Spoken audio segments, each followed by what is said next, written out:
Oi!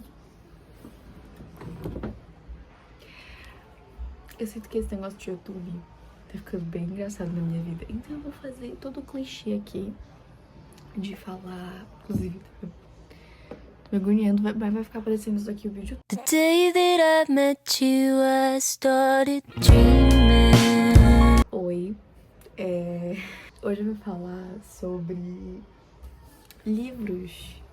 Fora que, na verdade, hoje eu vou falar sobre a problemática de só ficar lendo na nossa caixinha. Como falar sobre isso, mas enfim, hoje eu vou falar sobre isso porque eu li esse livro aqui. E esse livro aqui me pôs em algumas reflexões, não por causa dele, mas pelo tipo de leitura que ele proporciona, né? É um thriller, e eu não sou uma pessoa acostumada a ler thriller, então me deu uma reflexão. No vídeo real, eu vou pedir pra você deixar o seu like, se inscrever aqui no meu canal, tá? Porque é terapêutico postar, falar sobre livro, tagarelar. Eu leio muito romance, muito mesmo, muito livro dark. Ultimamente não muito livro dark, mas muito livro galhofa, como a gente chama. Então sair da minha caixinha é uma coisa diferenciada. É uma coisa... Inclusive eu botei 2 sapatos aqui pra me ajudar a gravar. Não parece... Tá aparecendo lá no fundo, ó. Tá. E esse ano eu tive a oportunidade de ler alguns livros que eu não leria se eu não tivesse me desafiado a sair da minha própria bolha. Esse não foi um ano muito próspero pra leitura pra mim. Eu li Quarta Asa no início do ano, e depois que eu li Quarta Asa, eu fiquei com uma ressaca muito grande mesmo, porque isso que acontece comigo. Quando eu fico muito empolgada lendo alguma coisa, eu leio muito rápido, todos os livros seguintes, eles ficam muito... Eu não consigo engatar a leitura. E as palavras não se conectam, o sentimento não vem, sabe? E aí foi um livro muito complicado, porque eu perpetuei esse cansaço por muito tempo. E mais ou menos no meio do ano, eu decidi que eu ia ler alguns outros livros e eu ia sair da minha bolha. Ou seja, no início do ano teve uma discussão, eu acompanhei pelo Livraria em Casa, de uma menina que falou que todos os livros estavam iguais, que ela só lia a mesma coisa. E aí o Paulo até fala nesse vídeo que isso não é verdade. Que você falar que todos os livros são iguais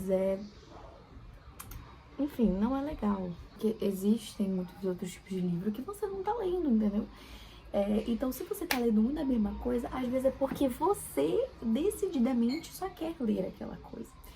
E aí eu falei, não, eu preciso sair dessa ressaca e eu preciso ler coisas diferentes. E eu me desafiei a ler outros livros. Eu procurei indicações de outros livros que não fossem romances românticos.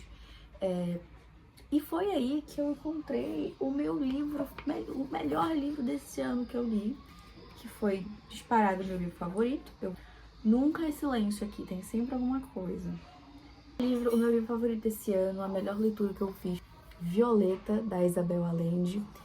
Esse livro deu gatilhos que eu tinha enterrado em mim e ele me fez abrir os olhos para outros tipos de leitura e ter coragem para encarar outros tipos de livro, porque ler é um exercício, e além de ser um exercício, hoje em dia a gente quer tudo muito fácil, muito rápido. E agora eu vou entrar no problema, tá? Que lendo esse livro eu refleti. Na verdade, eu refleti nos dias passados, mas eu encontrei esse livro. Que foi, hoje em dia com as redes sociais, a gente quer tudo muito fácil, muito rápido. A gente rola o vídeo e a gente fica viciado em ficar rolando a timeline, essas coisas. E aquele prazer, ele é muito rápido, ele chega muito fácil na gente. E ler um livro que você não é acostumado a ler, de um gênero que você não conhece, ou que você não domina, ou que você não entende totalmente o padrão dele, é muito desafiador, porque entra num quesito chamado prazer a longo prazo. Entendeu? Esses dias passados a minha amiga falei pra ela que eu ia pra academia, e eu falei pra ela que eu só sentia o prazer de ter ido pra academia depois que eu ia pra academia. E ela deve ter dito, e ela disse na verdade alguma coisa como: nossa, não é legal, né? Porque o prazer não vem imediatamente. Eu falei, mas é isso aí é isso é a chave, entendeu? Nós estamos acostumados a ler alguma coisa, a fazer alguma coisa, a ver alguma coisa e receber o prazer daquilo imediatamente, a imediatamente gostar ou imediatamente me identificar. E isso gera um vício no nosso cérebro, sabe? Você só lê a mesma coisa porque o seu cérebro já entende que aquilo é mais do mesmo. E você recebe instantaneamente uma enxurrada de hormônios que fazem você se sentir maravilhoso lendo aquilo. Porque, sabe, é mais do mesmo. E aí, quando você lê uma coisa diferente, você faz um esporte diferente, você tá pegando o seu cérebro e falando, não vai acontecer agora. Ir para a academia não é um prazer imediato. Você só sente prazer, provavelmente, olha, você só sente prazer na academia quando você já tá lá depois de alguns meses, que o seu corpo já se acostumou com aquilo. Não vem fácil o prazer de estar lá. Normalmente você só vai se sentir bem na academia depois que você já terminou o seu treino. Normalmente você só vai ver diferença no seu corpo meses depois que você começa. Então é um exercício de espera. E ler um livro que você não está acostumado, que não é da sua caixinha, é a mesma coisa. É um exercício de espera. Onde você tá falando, eu estou esperando, eu vou ter mais livro, eu vou começar, eu não tô gostando do começo, eu vou passar pelos 25%, eu provavelmente talvez não esteja na história, eu vou chegar lá na história, eu vou me identificar com a história lá pro 50%, e isso é um exercício de espera, é uma coisa a longo prazo.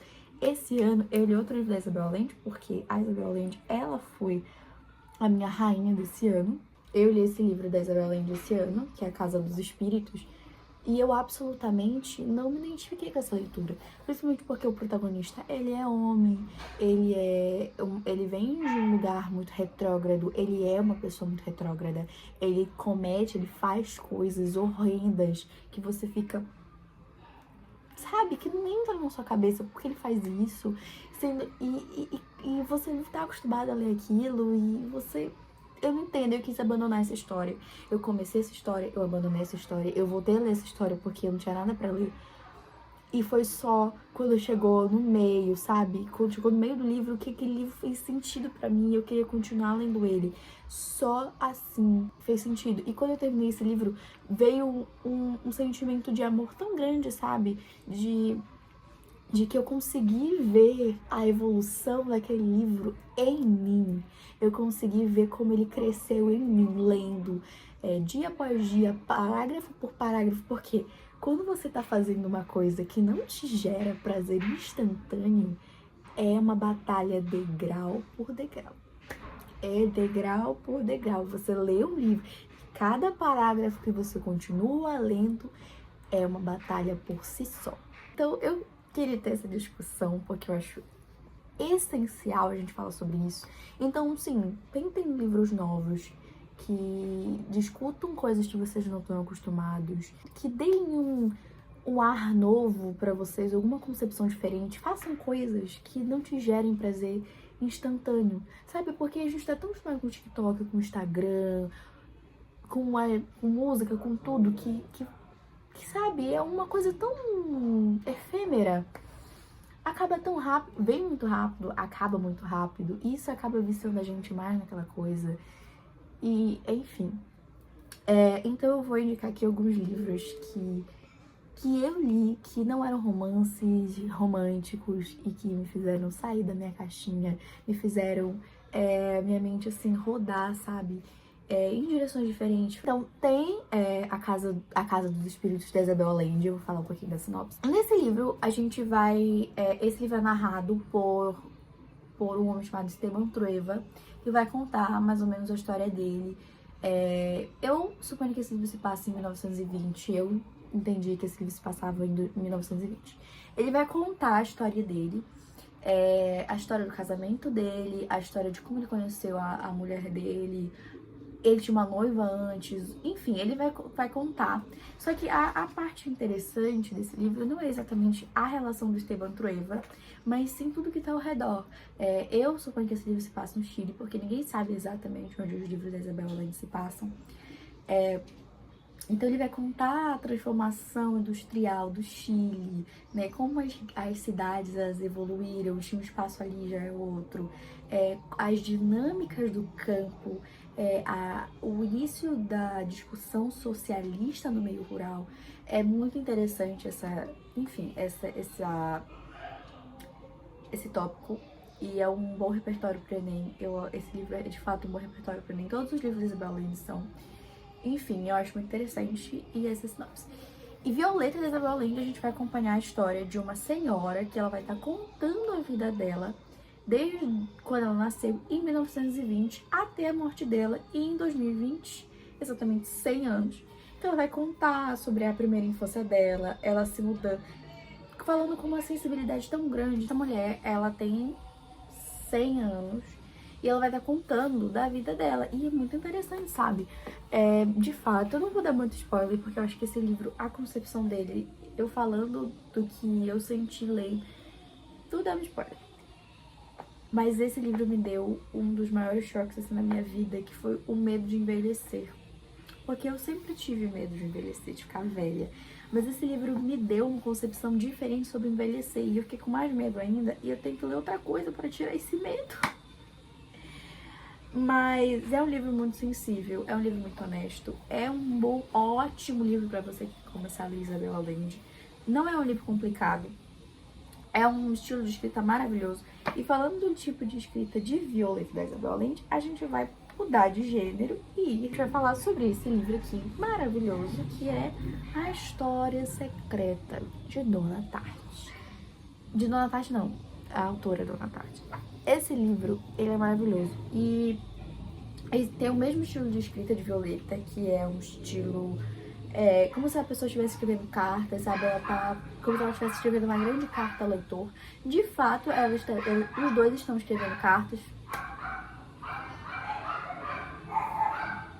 Esse livro aqui, ele foi um dos primeiros livros que eu fiz esse exercício de continuar lendo. Como eu falei, que eu fiz em A Casa dos Espíritos. Porque o início desse livro era muito chato pra mim na época. Esse livro, a concepção dele em si é maravilhosa. Quando ele chega no clímax dele é maravilhoso. Só que o início dele é um pouco lento. Ele te pega no primeiro parágrafo, ou ele te pega no primeiro capítulo, ou é no prólogo, eu não lembro. Mas quando ele começa a contar sobre a infância, sobre os pais dele, eu acho um pouquinho chato. Agora, esse livro é maravilhoso. Ele vai contar o Richard Papen, é um garoto que vai para uma universidade começar a estudar grego. E ele conhece um grupo de estudantes de grego, porque é um grupo seleto, né, de pessoas que querem estudar grego antigo. E ele conhece esse grupo e ele começa a se enturmar com eles, mas eles são esquisitos, sabe? Eles são excêntricos, todos são ricos. O Richard é um menino pobre e ele começa a ter essa vida dupla, sabe? Ele começa a mentir que ele tem dinheiro, mas ele não tem dinheiro. Ele começa a andar com essas pessoas e você percebe que quanto mais ele entra no grupo deles, quanto mais ele interage com essas pessoas, mais segredos, mais drama ele vai adquirindo para sua própria vida. É um livro muito interessante. A Dona Tarde, ela escreve muito bem sobre a relação humana. Tipo, é um livro que ela vai jogar coisas aqui e ali.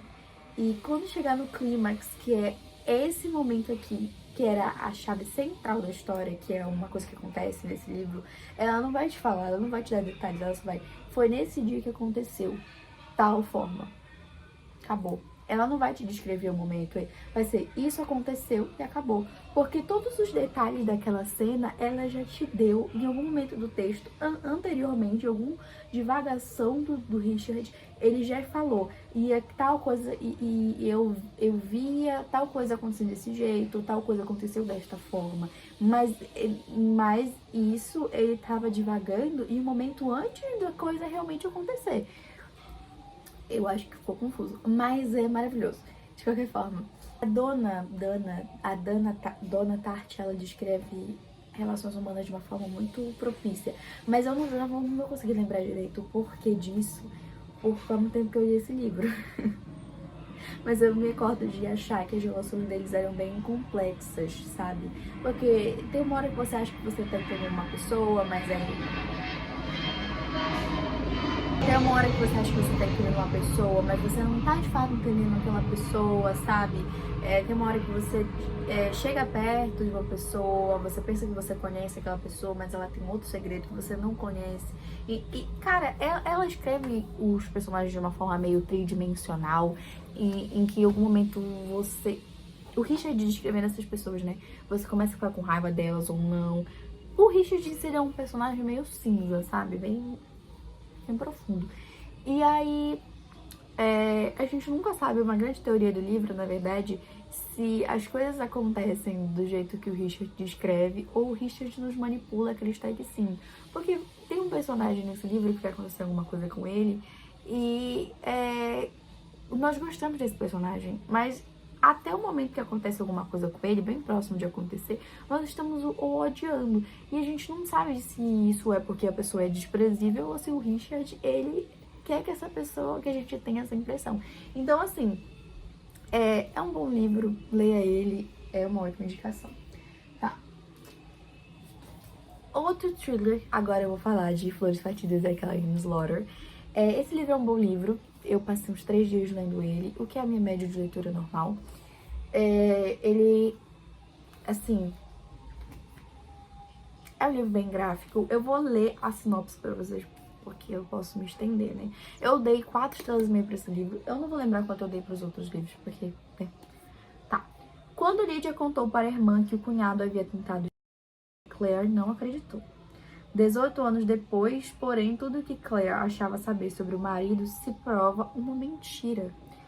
Quando vídeos escondidos no computador de Paul mostram uma face terrível do homem que ela julgava conhecer, Claire percebe que o drama de sua família tem muitas camadas que precisarão ser descobertas antes que a assustadora verdade venha à tona.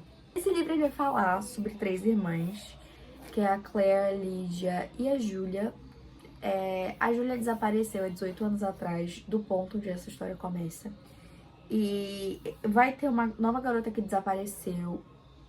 E você vai começar a ver essas outras irmãs, a Lydia e a Claire, elas vão começar a ver uma ligação entre essas mortes. E outra morte que acontece, que é a do marido da Claire. Dessas mortes não, desses desaparecimentos que acontecem e a morte do marido da Claire. Vão começar a ver uma ligação entre isso, mas eu não quero entrar em detalhes.